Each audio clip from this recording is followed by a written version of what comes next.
Hello, and thank you for joining me for this week's episode of USDroneCast. Our guest is Danny McGee. He's an FPV pilot and cinematographer who travels the world and captures some of the most amazing footage. He'll share some insight about his latest trip to Iceland, where he got to film an active volcano. We'll talk about his creative process and doing fly-through at resorts and Airbnbs and how he tells stories. He'll also talk about the challenges of running his own business and being an online content creator. Danny is recognized around the world for his talent as a pilot and a cinematographer. He actually won two back-to-back Best FPV Award at AZ Drone Fest. Talking about AZ Drone Fest, we're currently receiving entries for our film festival, and with all the different categories, there's definitely some spots for you to showcase your talent and be recognized on the international stage. So head on over to azdronefest.com for all the information. Now, here's our guest, Danny McGee. Welcome to US DroneCast, a podcast dedicated to drones, aerial cinematography, safety, commercial, and recreation. So get ready for engaging discussions, insightful interviews, and expert insights from top-notch professionals in the drone industry. Subscribe now and follow us on social.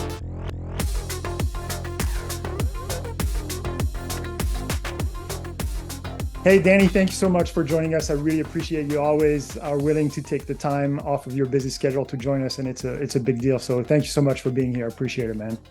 Yeah, no problem. Thanks for having me on. I'm stoked to chat. Kind of give me a little background into how you got started into not just drones, but like photography and what you do for a living. How did that get started for you? Yeah, so actually, I didn't get into photography until like about the time where I graduated high school. I started to kind of just had this like urge to go out and see the world and take photos. I didn't really think of it as a career or anything, but I knew it was just something that I thought would be fun. I went to Iceland, and that was like my first international trip ever. I just went solo and went hitchhiking and backpacking and just had an amazing time. And basically, that was the trip that I was like, okay, that's what I want to do for a living. I want to film, I want to travel, I want to have my own schedule. And since then, I've just been constantly working on like reaching out. In the beginning, it was a lot of reaching out to new clients, just watching YouTube videos, getting better at what I'm doing. And so initially, I was just into like photography, and then it kind of morphed into videography. And then I figured out about drones, and I was like, all right, this is what I really like. This is so much fun. And then kind of as it evolved, FPV drones about 4 or 5 years ago started coming onto the scene. And so I started flying FPV drones, and that was when that was like totally like, all right, this is my thing. Like I love this so much. So yeah, I really transitioned a lot of my business over to flying FPV. A lot of my business comes from doing FPV fly-throughs of hotels, resorts, stuff like that.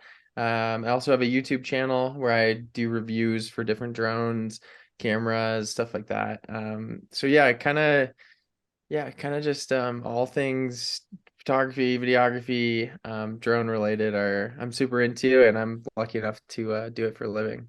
I think what's interesting is like it would be pretty easy to look at what you do and your Instagram and all those and be like, man, he's got like the great life. Like this is unbelievable, and it is unbelievable. But I think you posted a video not too long ago where we kind of got to see a little bit of it's actually work, like, and it takes a lot of people sometimes, right? Like you, or a lot of drones sometimes, right? Like I remember this Yeah. shot where you're like, you had this table with like, oh, I don't know if we have enough drone, and it was just filled with a bunch of drones. And so, you know, on Instagram, we see you, we see your girlfriend, and we think that's it. But there's a whole system behind it to make that happen. Talk to me about, again, looking at it as a way of making a living to continue this lifestyle, and that maybe it doesn't translate for the audience on Instagram sometimes.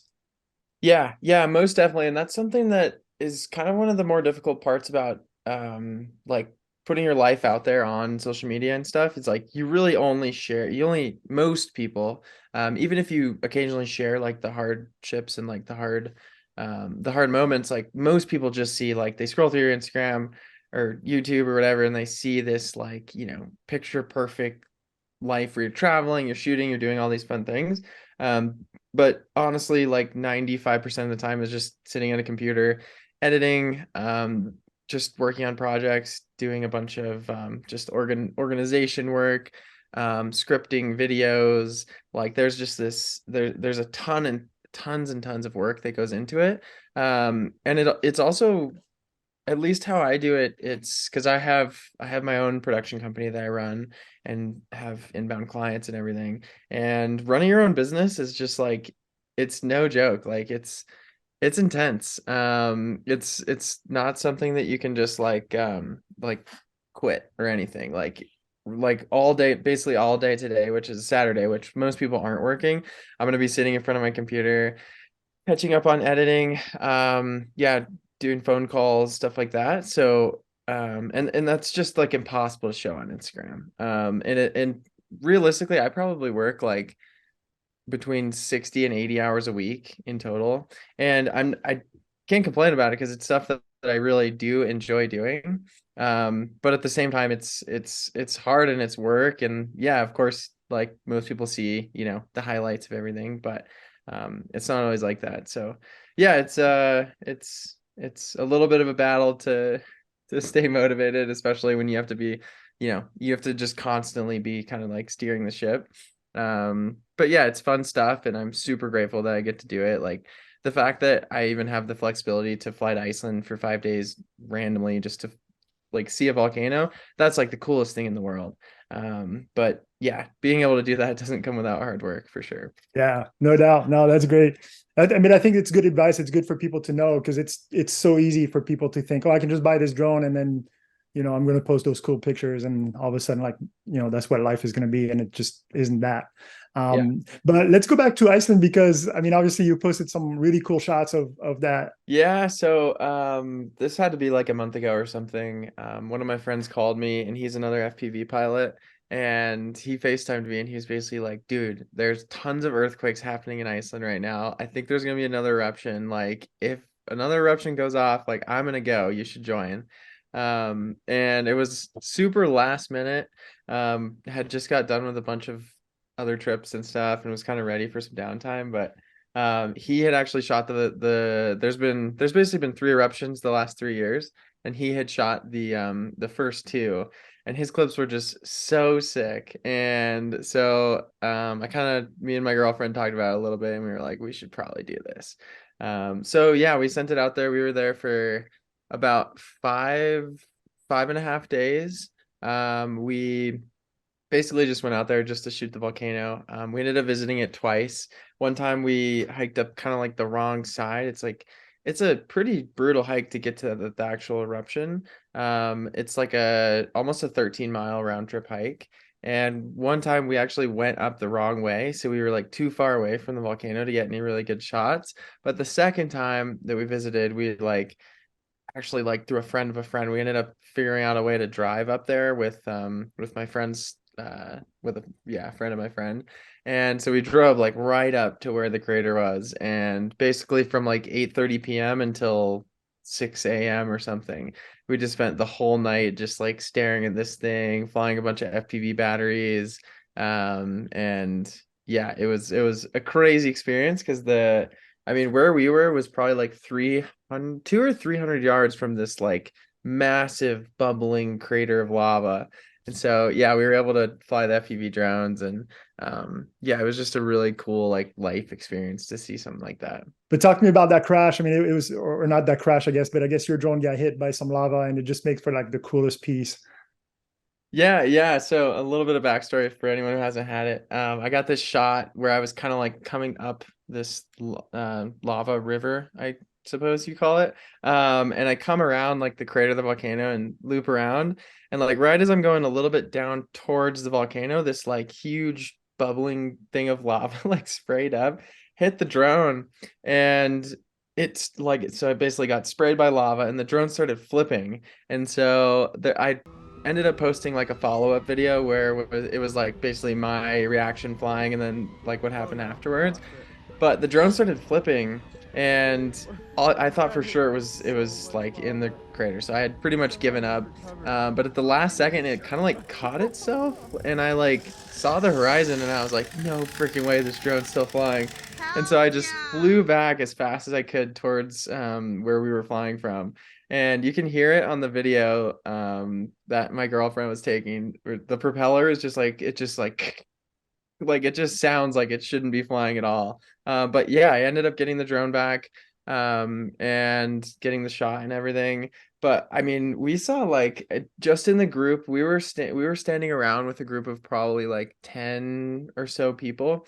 We saw three people lose Mavic 3s, and then another guy that we were talking to had lost an FPV drone. So yeah, that the volcano like is no joke. And even for drones that have a lot of safety mechanisms like the Mavic 3, like just from hovering above the volcano, it'll overheat the internals, and the drone will just like crash into the lava. So I was very, very glad to get that one back. Yeah, that's cool. And would you have lost the shots, or do you also record on the controller? Do you have a way to record locally, or? Yeah, so I have an SD card like in the goggles that records like a pretty low resolution. Yeah. It would be in like 720p or something. So it wouldn't be in slow-mo. So I would have had the shot if it did crash. But it wouldn't be that like, perfect like Yeah. slow motion 4K shot. So I'm really happy I made it back.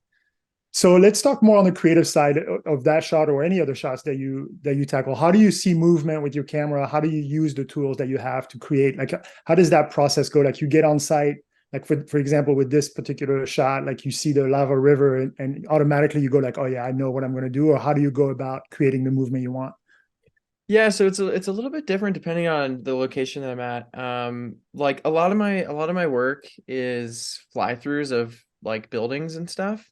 So for something like that, for example, like my goal is to kind of just tell a story. So if I was flying through, well, like a couple weeks ago, I was in North Carolina, and I was flying through these like tree houses, this like treehouse village. It's super cool. They have like a little Hobbit home and like a Harry Potter castle. Um, and basically, what I kind of do is like for those ones, it's kind of tell a story. So like for those shots, it's like, I'll fly in the driveway, past the sign that says, the name of the Airbnb, go through the door, kind of like as if you were a person experiencing it. You'd be walking in, looking through the living room, and then you'd kind of go through the rest of the house and stuff. But it kind of translates also for like something like a volcano, because like kind of my goal with the lava river, at least, like the cool thing about FPV is it's super high speed, and you can show so many different things in one shot instead of kind of doing like a montage like you'd mostly do with drones. And so the goal with the lava river is to kind of like just build the suspense, like kind of go over the river, like where does this lava come from, where does lava come from, like shoot up, oh there's where it's coming from. And then yeah, just kind of like tell the story of a place as best you can. It really is different at every single location though. If I'm shooting like a waterfall, I'll just kind of show up, like look around for a little while, find like some cool gaps or like a, I don't know, cool little valley that I can fly through to then reveal the waterfall. So it's different every time. But it kind of follows the same like premise. Yeah, and I saw the Habit House that you did, but even that, like, there's some thoughts too. Like at the end, you go back out of the house, but then you do a full spin around to kind of just do another full reveal of the place. You did the same thing. I think it was an A-frame house, right, where you Yeah. fly through the A-frame and then you come back around, and I think on that one you went to the lake or whatever. But there's definitely some really thoughts put into it.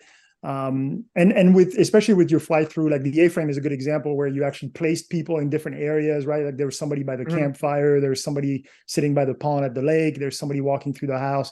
So talk to me about the logistic of getting all that stuff done to create that story. Yeah, so with those fly throughs, I mean, those are like some of my favorite shots. They're so much fun when you finally get it, just because there is so many moving parts. But yeah, basically like for the A-frame shot, for that, I just wanted to kind of show the different like things that people could be doing in that house. So I think initially I had someone like walking down the stairs, like as I flew up into the A-frame, kind of through the A-frame down, and then I put my friend in the hot tub. So you can kind of, as a viewer, you just want to be able to like envision yourself at the place, wherever it is. And like similar to even like a waterfall shot, if you're coming down a canyon and revealing the waterfall, like that's how you kind of feel when you're actually there. So yeah, for the A-frame shot, then I had more people like kind of around a fire, and then went down a pathway out to the lake. So generally the more people you have for those shots, the better. Like I think probably the biggest scale one that I did was at this hotel called Turtle Bay out in Hawaii. We did this, it's this massive hotel, and we basically had like probably like 20 employees helping us out with this shot. And it was like a full fly through of the lobby. And we basically had like all these employees like blocking people off at different entrances because there's like tons of different entrances to this place. And then everyone who was actually already in the lobby, we just told them like, whatever you do, don't look at the drone. You are now just like part of the shot and you're an actor. So I flew through, like the people at the front desk were kind of in there. And then I flew over this cafe and there was like a bunch of people working, and it worked out well because like everyone, it almost looked like they were like paid actors like in the shot. And then it kind of goes around, goes to the pool, and then I had my friends' kids like sliding down the pool, down the slide. So I had them cued at different times, went around there, and then kind of went finally out and revealed the whole area. So yeah, and like it's a lot of work and a lot of coordination, but when you finally get a shot like that where everyone did everything right, it's like it's super, super fun and rewarding. Yeah, I've been on a couple of one shots sets, and it's tricky. Like, how did you cue the kids? Like, I know for us, it was like, hey, when you see the drone coming around this place or passing this tree, then it's your cue. What do you use to kind of cue people? Um, Usually it is like where the drone is because it's hard as a pilot to say like go, go. You kind of just forget what's going on. So usually, yeah, it's like, you'll have someone like if it was like an adult or something at the top of the slide, you'd be like, okay, just like kind of look and see the drone. Once it hits this spot, then go. But I think for them, I had to yell go just because it was like a little bit confusing. So I was just like hiding like next to a bush, like kind of close to the slides where the drone wouldn't see me, but I was still in earshot. That's the glamour of the job, is you hiding somewhere. Like, I think Yeah, was it the Hobbit house where you're like hiding in the broom closet or like in the little closet? yeah, yeah, yeah. It's just like opened this random door, and it was like where the furnace was and stuff. But that was the best spot to hide because I didn't have anywhere else to go. So I was just flying FPV from in there. That's great. Can you let's talk gear a little bit? I mean, I think for me, I'm more into the creative aspect of what you do, but I think the gear is important too, just because you're using a variety of different tools. So talk to me about some of your favorites for drones that you use for those shots. Yeah, so I have a bunch of different sizes of FPV drones. I have really little ones for stuff where I'm going through buildings and stuff. And I actually use the DJIAvata with the GoPro mounted on top quite a bit. I find that it's a little bit bigger and heavier than the other smaller drones that I have, but I find in the wind it performs a little better just because it is heavier. So I use that a lot for fly throughs. I also have it's kind of nerdy, but I can like name the names of the drones I have. I have a Defender 25 with like a stripped down naked GoPro that allows it to be like under 250 grams. And so then I can fly over like crowds of people and stuff with that setup.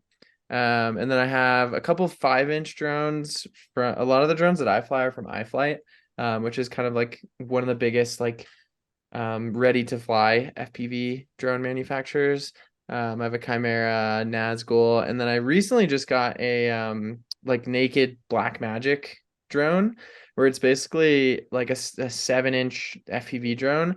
But I had someone just completely take apart Black Magic 4K, make it super light and like portable, and like just so it'll be like the perfect camera for FPV. And I have kind of just started testing that out and stuff, and shooting in RAW, which is quickly filling up all my SSDs. But yeah, that's kind of like a general overview of most of the ones that I use. Yeah, but I mean, you bring an interesting point. Like, a lot of times, like especially in FPV, you don't necessarily use off the shelf, or you buy something off the shelf and you completely strip it. So there is a level of expertise in knowing what to do with that, or like you're saying, maybe send it to a buddy who knows what to do. Yeah, yeah, definitely. I mean, tons of people make custom quads. I have a couple custom quads. They just, for me, it just takes a really long time to build, and it just doesn't make sense for how much I'm traveling, how much I'm moving. Luckily, I don't crash, or I crash drones a lot. I don't completely lose drones that often, so usually I can like get them back and send them to someone to get fixed and stuff. Yeah, I know we've talked in the past about what it takes to get to the level that you're at as far as like the flying skills, like the learning how to fly, and it's all about crashing as many drones as possible, really, before you can Yeah. get comfortable. But yeah, talk to people about kind of the steps that you took to get to where you're at as far as your skill set. Yeah, so back when I started, it was pretty gnarly, honestly. There was like all the drones were on analog, which is basically like the DJI drones, they have like digital systems. So what you're seeing is an HD image of like what the drone is seeing. But before that, it was completely analog and it was basically just like this really like an old like looking through a TV from the 70s or something. You had no idea where you're flying. You're just kind of flying around, hoping you didn't hit little branches and stuff. But nowadays, like the steps to get into it are pretty simple. Especially the past few years, DJI has come out with like ready to fly systems. Like my number, like if someone with like a decent budget is wanting to get into FPV today, like my number one recommendation is just to get the DJIAvata, which is basically yeah, it's basically just kind of like a smaller drone with prop guards, so you can crash it as many times as you want. They have a simulator, so basically you just like you'll use the controller that you actually use for the drone, but it's on a video game, so you can crash the drone as many times as you want. There's a couple other simulators that I think are a lot better than DJI's, but you basically just like spend 25 to 30 hours in the simulator, and then by then you're usually kind of used to the controls and stuff, and then you can go out and fly. You can, yeah, if you have the Avata, you can fly the Avata, and just kind of fly around like a park or something where you're not gonna like run into anyone or kill anyone. And then kind of from there, it's just practice, like getting in the air, seeing how it actually flies. And then you get into like upgrading drones, getting faster drones, getting ones that perform better, bigger drones that can carry bigger cameras, and yeah, there's a lot has changed, and it's definitely for the better. Like it's way easier to learn FPV now. Yeah, no doubt, for sure. It makes guys like old guys like me want to try it and get into it, and the You Avata should. is that step for sure. Yeah, You should. yeah. So which one did you use in Iceland when you flew over the volcano? So I used a couple of those iFlight quads, and then I also used a just like a custom drone that I bought from a friend that he had. He's got a drone builder that he uses, and that guy just built it. But yeah, most of the ones for the volcano were 5-inch drones, which are basically like best for like high speed, really technical type flying. If you get much bigger, then it gets, more long range and you can't handle as well. If you get much smaller, then it's not fast enough. So it kind of just stuck around that like 5-inch range. And still with a GoPro on top, or do you put something different on there? Yeah, yeah, still with the GoPro, except for the Black Magic. And I flew that a little bit around the volcano. I was really careful because it's like I think it's like a $4,000 drone with the camera and the quad and everything. So I was pretty careful with that. But yeah, I mean GoPros are amazing. Like I still can't believe like every single GoPro gets better and better. And the footage you can get out of it is really amazing. So yeah, I still rock GoPros a ton. What's next for you? What gets you excited about some of the projects you've got coming up? Um, yes, I mean Or a lot of trips? my energy, a lot of my energy is focused on my YouTube channel. So I have a couple videos coming up there that I'm really excited to get into. One is the Iceland video. Like I just kind of made like a not a vlog, but just a film about going out there and shooting and everything. So I'm excited to start working on that. I have a couple other like jobs coming up. I'm going up to Alaska and shooting a bunch of FPV for a cruise ship company that's kind of going down like through the Bering Sea, the Aleutian Islands, and then down south. So I'm excited for that. And then we'll see like in the next like year or two. I'd really love to go to places like Pakistan, just places that are kind of off the beaten path, and just out there. Those are the kind of places that really interest me from like an FPV level as well as just like a personal level, just wanting to see places that not that many people get to see in their lifetime. So yeah, Yeah. Pakistan. I really want to go to Greenland. It's not very far from Iceland, but it's way more expensive. So that's one that I gotta kind of save up for. But um, yeah, just yeah, always got little ideas for trips and stuff. But yeah, my main focus right now is just kind of the YouTube channel and making as many like useful videos as I can. And so when you like, let's talk about the cruise ship, for example. Like when you have a client like that approaches you, um, are they pretty they trust you and say, you know what, do what you do, or are they pretty strict, or do they have their own idea? And how do you balance that as far as maybe they don't even understand kind of like your skill set and what you can bring to the table? Yeah, I would say it's for some people it's very much like, if you're shooting music videos, commercials, stuff like that, you'll show up and the producer director will be like, all right, this is what we want. We want this to go around here. We want this to go around here. Um, but most of my clients are pretty like I kind of show up and they're just like, I mean, you're good at this, so like, what do you think? What do you think? Like, do what you want to do. There's definitely certain times like the cruise ship job where I'll definitely, have some direction. Like they want a shot of, this waterfall going down to the ship or something like that. But a lot of times it's just kind of getting creative with things. And especially for my YouTube channel too. That's what's kind of cool about that is I can with different sponsors that have joined in, kind of just supporting the channel, I can kind of film whatever videos I want and just have someone sponsor it. So most of the time it's that. I wouldn't mind doing like music videos and stuff, but I haven't really actively pursued it just because I kind of enjoy doing this stuff more where I'm kind of able to have flexibility and just kind of have more freedom, I guess. Yeah, no, no doubt. I mean, and that's a big decision, right? On like how much creative freedom you're going to keep versus maybe trying to work on something new where maybe you don't have a lot of say. But so I don't know. Yeah, I don't know if you've had to make some of those decisions or if it's just like, you know what, I'm staying with what I do because I love the travel. I love that type of clientele.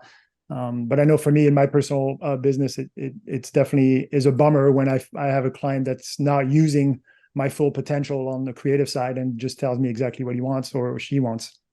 Yeah, yeah, 100%.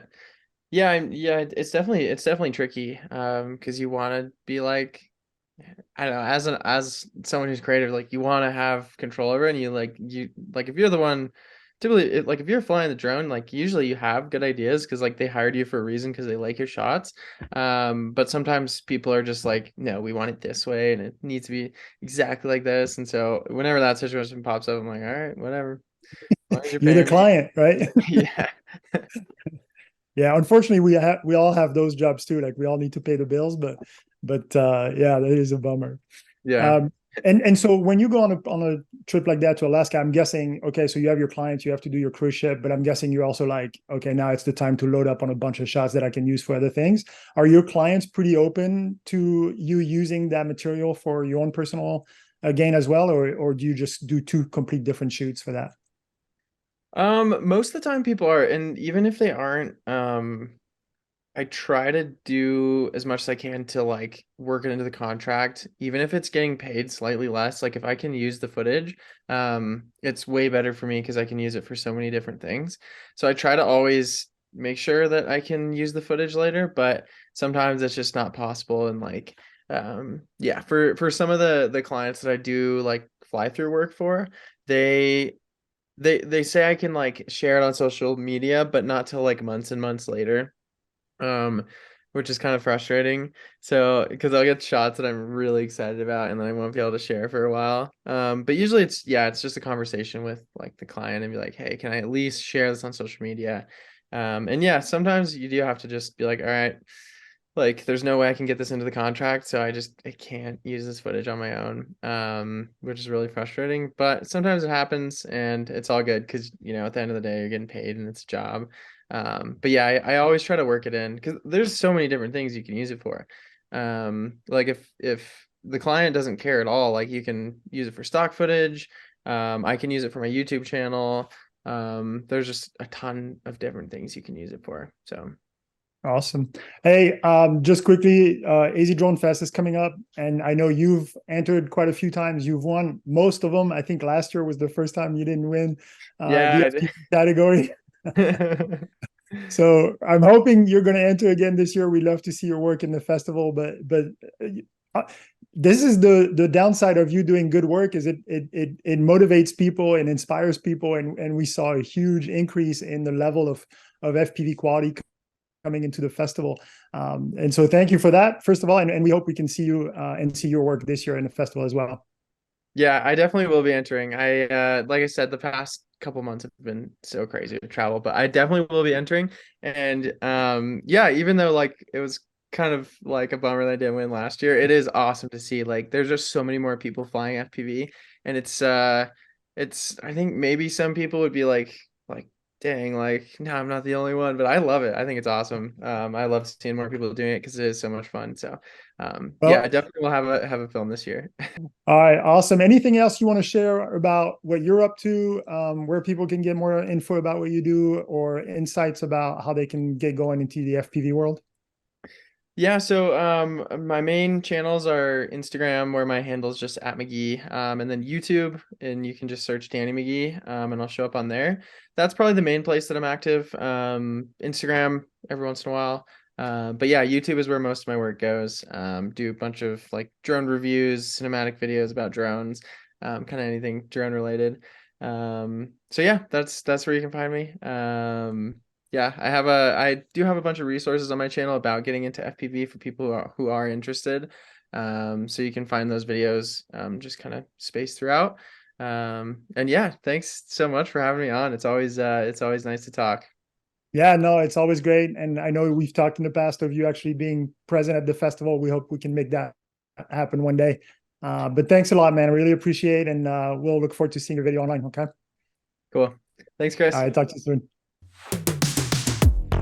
Thank you for listening to US DroneCast. For more information about upcoming episodes and to learn more about our upcoming Drone Film Festival, subscribe now and follow us on social or visit us online at usdronecast.com.